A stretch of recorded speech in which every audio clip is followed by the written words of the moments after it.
I've been talking about gene doping for quite a few years now.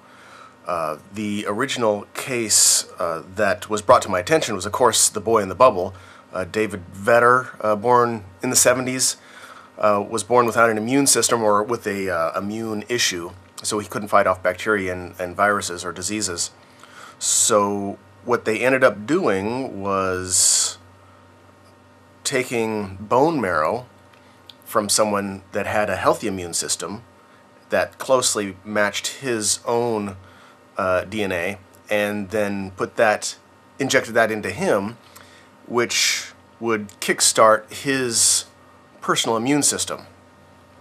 I was originally under the impression that they started off with actual gene doping, taking a virus and putting the DNA strand into the virus that would replace his own faulty immune system. But apparently that isn't actually what happened with the Bubble Boy that I've been able to find out. I'm not sure where I got that story from. Maybe it was my own brain putting two and two together, as it often does on its own accord. But what is, to me, very frustrating is we have now moved past that. What we're now able to do, and there are several resources that talk about this, and it's very, for some reason, hush-hush, and people are very squeamish about this, which I suppose I could understand if you're a religious nutter and you think you're playing God or messing with God's plan. I can see where there would be an issue there. But what they're now doing is able to take a virus. Maybe I should back up just a second and explain how I understand how a virus reproduces. A virus is a DNA transportation machine.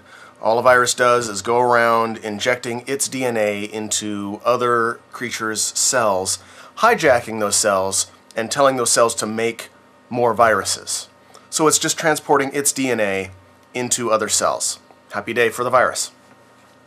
What they are apparently able to do now is strip the DNA out of a virus and insert a desired strand of DNA. As an example, there are people that are HIV resistant or immune. I've heard stories of both, but I know there are HIV resistant individuals out there. If you were somehow able to take that genetic trait and give it to somebody else, then they, of course, would be HIV resistant. So the therapy, gene doping, as it is today, is where they take the virus, strip its DNA out, replace it with this desired DNA strand, and then inject the virus into the recipient so that they would get the genetic trait.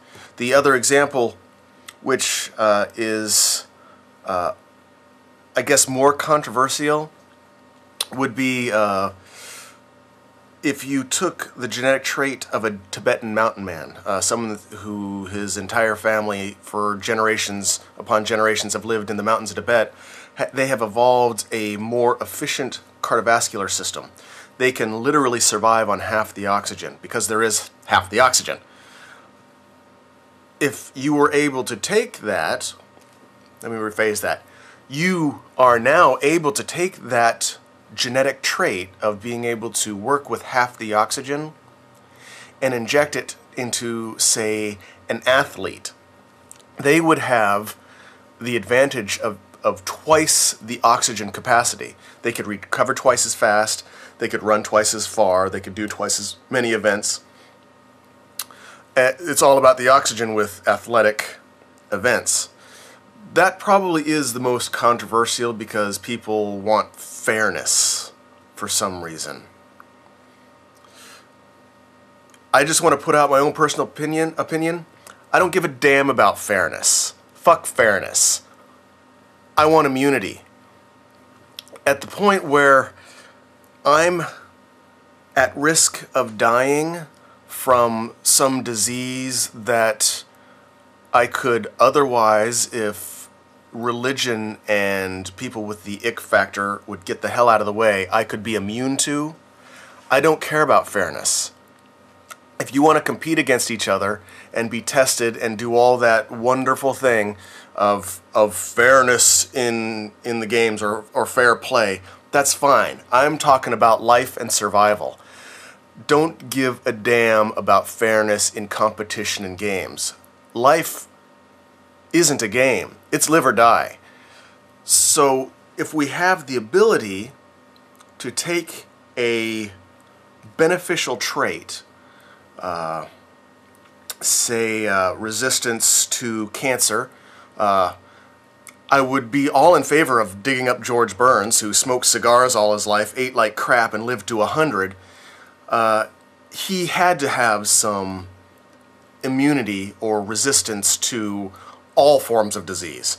If we were able to dig him up and take his genetic resistance or his DNA, take it apart, and then give that resistance personally to me, I would be okay with that. I'll sign a waiver. I'll never compete in a game. I will never compete in any kind of Olympics or any of that. I'm fine with that.